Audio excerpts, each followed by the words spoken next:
Thank you so much for this opportunity. I'm going to take a different tack from the beginning. We are at this point, this is not about black and white, rich and poor, blue collar, white collar. We're fighting for the heart and soul of our nation. We have a very, very special country that started with the Judeo-Christian values that allowed every single generation to become better than the last. And that has not ended, that has not stopped until now. We're telling our kids a little bit something different, that they don't have the opportunities that we had.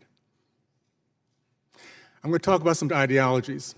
And when I talk about them, I'm not talking about people. People change. I used to be a Democrat until I did my history and found out the misery that party brought to my race. So when I talk about these ideologies don't change, people do. We're fighting for the heart and soul of our nation against socialism, Marxism, and the evil that it has brought to us in the stealing of our history.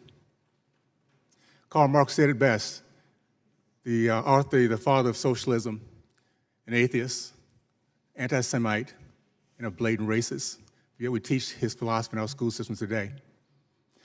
He said it, the first battleground is rewriting of our history. You steal our history, you steal our pride in our past, our appreciation for our present, and our vision for our future. And every single urban city in our country is now experiencing that loss. Real quick history, because these are things that we're not taught. I'm blessed to be the great-great-grandfather of Silas Burgess. Came here in the belly of a slave ship, sold in Charleston, South Carolina with his mother to the Burgess plantation. An evil, evil man that drove my great-great-great-grandmother either to leaving her family, her kids, or committing suicide. I don't know, she disappeared. But Silas at age of eight, was blessed to be surrounded by men who believed in freedom. Even though they were shackled, they escaped. They went the southern route of the Underground Railroad, facilitated by white and Mexican Americans. And he's made his way out south to Texas. He ended up being a successful entrepreneur, owned 102 acres of land, paid off in 2 years. Started the first black church, the first black elementary school. Pillar of his community, 18 kids, Christian, Republican. His first son was Alpha Omega. Proud American, an example of what happens when any race, any culture is given hope, opportunity, and freedom. It didn't end there, by the way.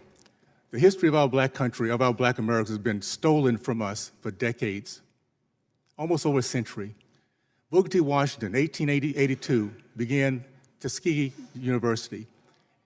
By 1905, it was producing more self-made black millionaires than Harvard, Yale, and Princeton combined. The 40s, 50s, and 60s, it was a black community that led our country in the growth of the middle class. Led our country in terms of the men committed to marriage, over 70%, now it's 30%. Led our country in terms of the commitment to business ownership, 40%, now it's 3.8%. Men matriculated from college. We now have a higher percentage of men incarcerated in college. It is, by the way, my degree was biology. And that, I learned a long time ago that slavery is not a gene in the DNA helix. It's our actions, it's our attitude, it's our belief. I do not believe in reparation, because what reparation does, it points to a certain race, a certain color, and it points them as evil, and points the other race, my race, as one that is not only becomes racist, but also beggars. I do believe in restitution. Let's point to the party that was part of slavery, KKK, Jim Crow, that has killed over 40% of our black babies, 20 million of them. State of California, 75% of our black boys cannot pass standard reading and writing tests, a democratic state. So yes, let's pay restoration. Let's pay restitution. How about a Democratic Party pay for all the misery brought to my race? And those, after we learn our history, decide to stay there, they should pay also, they're complicit. And every white American, Republican or Democrat, that feels guilty because of your white skin, you should need to pony up also. That way we can get past this reparation and recognize that this country has given us greatness, Look at this panel. It doesn't matter how we think. The fact is, well, it doesn't matter our color.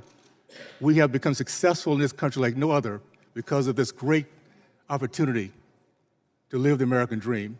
Let's not steal that from our kids by telling them they can't do it. Thank you.